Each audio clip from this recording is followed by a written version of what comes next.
BJP प्रवक्ता प्रतुल शाहदेव ने एक बार फिर से सरकार पर कई आरोप लगाए हैं। बीजेपी प्रवक्ता प्रतुल शाहदेव ने कहा कि जिस तरह से सरकार झारखंड में विकास के दम भर रही है, वहीं दूसरी तरफ अब तक कई ऐसे पद खाली हैं जो उसे भरा नहीं गया। ऐसे में सरकार के दावे का खोखला साबित होता है। उन्होंने कहा कि जिस तरह से हेमंत सरकार लगातार विकास के दम भर रहे हैं, वहीं दूसरी तरफ राज्य में कई ऐसे पद हैं जो अब तक खाली पड़े हैं। तो तमाम मुद्दे पर सरकार को घेरते हुए क्या कुछ कहते हुए नजर आ रहे हैं भाजपा प्रवक्ता प्रतुल शाहदेव। चलिए हम आपको सुनाते हैं। उपस्थित सभी मीडिया के बंधुओं को जोहार। देखिए, झारखंड सरकार 5.5 पौने 6 वर्ष का कार्यकाल लगातार पूरा करने जा रही है और पहले इन्होंने बहाना बनाया था कि कोविड का समय है, कुछ काम नहीं हो रहा। हालांकि मुख्यमंत्री जी के लिए गाड़ियां बदलती गई, मर्सिडीज से BMW से रेंज रोवर तक तो गाड़ियों का सफर तय करते रहे, उसमें विकास कार्य नहीं रुका। मुख्यमंत्री जी ने माइनिंग लीज खुद के नाम पे ले लिया, अपनी साली के नाम पर दे दिया, अपनी पत्नी के नाम पर भी लैंड लीज दे दिया। उसमें विकास कार्य कोरोना से कोई मतलब नहीं हुआ, लेकिन विकास जो अंतिम पायदान पर खड़े व्यक्ति के लिए होना था, यहाँ के आदिवासी मूलवासी के लिए, वो नहीं हुआ। इस बार मुख्यमंत्री जी बड़े मैंडेट के साथ आए। उनके मैंडेट को हम लोगों ने सहर्ष स्वीकार किया और कहा कि हर एक जो उनका सकारात्मक सहयोग होगा सरकार को, वो हम करेंगे।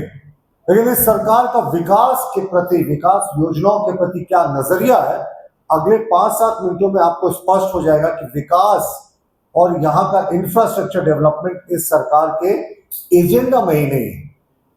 देखिए, एक तो इस सरकार ने बहुत सारे संवैधानिक पदों को खाली करके रखा है। हमारे प्रतिपक्ष के नेता माननीय बाबूलाल मरांडी जी, प्रदेश अध्यक्ष जो भी है, उन्होंने भी कई बार ये चीज को बताया, लोकायुक्त, सूचना आयोग, मानवाधिकार आयोग, महिला आयोग, कहीं नियुक्ति नहीं है। लेकिन बात सिर्फ संवैधानिक पदों पर नहीं रुकती है। विकास कार्य करने वाले जितने महत्वपूर्ण विभाग हैं, उसमें जो की पोस्ट होते हैं वो महीनों से रिक्त हैं, जिसके कारण कई 100 करोड़ टेंडर का निष्पादन नहीं हो पाया है।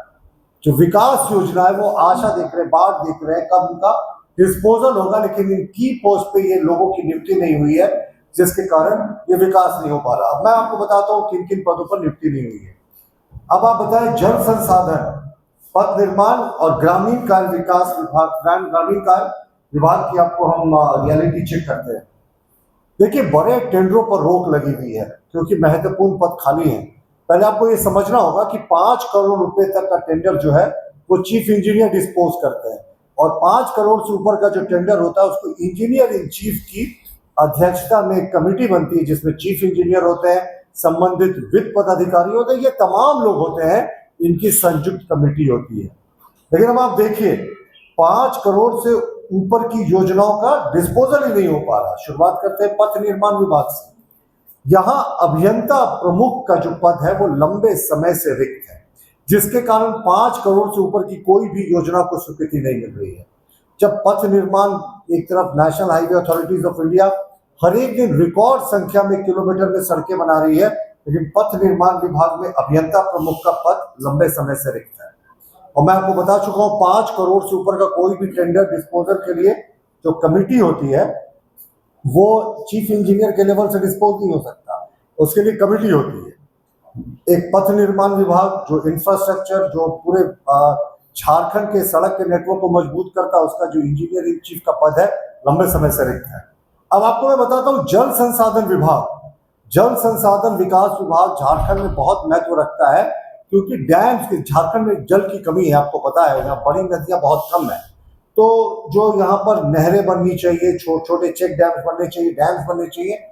5 करोड़ से ऊपर की योजना यहाँ पे इसलिए बंद है क्योंकि अभियंता प्रमुख नंबर 1, अभियंता प्रमुख नंबर 2, जल संसाधन विकास विभाग में दोनों के पद जो हैं वो लगभग 4 महीना से रिक्त है। सरकार ने अभी तक इन पदों पर नियुक्ति नहीं किया। अब आप देखिए, भवन निर्माण विभाग की भी ऐसी ही कुछ स्थिति है। 6 महीने से भी ज्यादा समय से जो मुख्य अभियंता का पद है वो रिक्त है। चीफ इंजीनियर का पद जो है वो भवन निर्माण विभाग में भी लंबे समय से रिक्त है, और अधीक्षण अभियंता को अभी प्रभार देकर काम चलाओ व्यवस्था किया जा रहा है। लेकिन 5 करोड़ से ऊपर के टेंडर में अधीक्षण अभियंता भी कैसे हिस्सा लेंगे, क्योंकि उस टेंडर कमेटी में अभियंता प्रमुख और मुख्य अभियंता तमाम समेत तमाम लोग होते हैं। तो 5 करोड़ से ऊपर की कोई भी टेंडर का पिछले 6-7 महीने से जो मुख्य विभाग है वो पथ निर्माण विभाग है, जल संसाधन विभाग है और जो भवन निर्माण विभाग है उसमें डिस्पोजल नहीं हुआ है। पूरे तरीके से विकास जो है, बड़ी विकास की योजनाएं ठप हो गई है। और ये सरकार क्यों नहीं कर रही है इन पदों पर नियुक्ति? अब इसके लिए रॉकेट साइंस के ज्ञान की आवश्यकता नहीं है। कौन भूल सकता है वीरेंद्र राम की कहानी? कौन भूल सकता है कि यहाँ किस तरीके से अभी शराब घोटाला में तमाम तरीके रोज हर दिन नए घोटाले सामने आ रहे हैं। चूहों के स्कॉच और वाइन पीने की खबरें तो हमने कभी जीवन में नहीं सुनी थी। वैसे जहां खबरें आए तो जब इतने महत्वपूर्ण पद पर इंजीनियर इन चीफ और चीफ इंजीनियर की नियुक्ति नहीं होती है ना साहब, तो एक ही प्रश्न दिमाग में सूझता है कि क्या साहब अभी तक डील फाइनल नहीं हुआ? क्या आपस में जो चढ़ावा की प्रक्रिया है वो पूरी नहीं हुई? क्या जो इनको सही उम्मीदवार, और सही पे विशेष हमारा जो है वो फोकस रहेगा कि सही उम्मीदवार नहीं मिला, जो इतने सारे वर्क्स डिपार्टमेंट के की पोस्ट रिक्त है, वो भवन निर्माण विभाग की बात करें, पथ निर्माण विभाग की बात करें और जल संसाधन के तो engineer in chief 1 and engineer in chief दोनों के पद रिक्त हैं। तो ये सारा कुछ कहीं ना कहीं दिखा रहा है कि सरकार का विकास योजना में फोकस ही नहीं है। अगर सरकार सिर्फ छोटे छोटे विकास योजनाओं से झारखंड का चाहती है उत्थान तो ये संभव नहीं। रियलिटी चेक सोच सकते हैं कि सरकार का विकास को लेकर क्या सोच है। मुख्यमंत्री जी पुत्र धर्म निभा रहे हैं, वो बहुत सराहनीय है। विपक्ष में भी रहकर हम सराहना करते हैं गुरु जी की, वो बिल्कुल देखभाल करें। राजधर्म भी निभाना चाहिए मुख्यमंत्री जी को, डेलीगेट करना चाहिए अथॉरिटीज को। खबरें आती है, फाइलें जो है वो प्लेन से जाती है, वहां से साइन होकर आता है। एकदम जो प्रोजेक्ट बिल्डिंग है या जो भी नेपाल हाउस में वहां अफसर जो है वो गिने चुने बहुत कम आते हैं। तो मुख्यमंत्री जी वैकल्पिक व्यवस्था करें, पुत्र धर्म बिल्कुल निभाए। ये स्वागत योग्य है पुत्र धर्म निभाना, साथ साथ राजधर्म भी निभाइए मुख्यमंत्री जी। ये हमारा पहला पॉइंट था। और जो अंतिम पॉइंट है ये फिर से दिखाता है कि ये सरकार का तुगलकी फरमान, ये सरकार किस तरीके से सनातन विरोधी है। देखिए दलमा में एक बहुत ही प्राचीन शिव जी का मंदिर है और वो शिव जी दलमा बाबा का नाम से वो प्रसिद्ध है मंदिर। और उस मंदिर पे शिव भगवान, उस माफ कीजिएगा, उस पहाड़ पर शिव भगवान जी का बहुत प्राचीन मंदिर है जहाँ उड़ीसा, बंगाल और झारखंड और बिहार के श्रद्धालु जल चढ़ाने आते हैं। अब आप देखिए वहां के डीएफओ है सबा आलम, नाम सुन लीजिए, सबा आलम। उन्होंने क्या आदेश निकाला?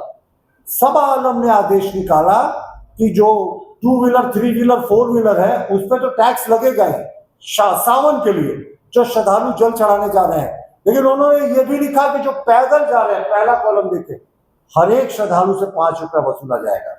तो आप सोच सकते हैं कि ये सरकार का तुगलकी फरमान, ये सरकार किस तरीके से तुष्टिकरण की नीति पर काम कर रही है। जाजिया टैक्स की याद दिला दी साहब इन्होंने। औरंगजेब के समय जो हिंदू श्रद्धालुओं पर लगता था, जो तीर्थ यात्रा करने जाते थे, अब साहब शिव जी पर कोई पैदल जल चढ़ाने जा रहा है, आप उससे भी पैसे वसूल रहे हैं।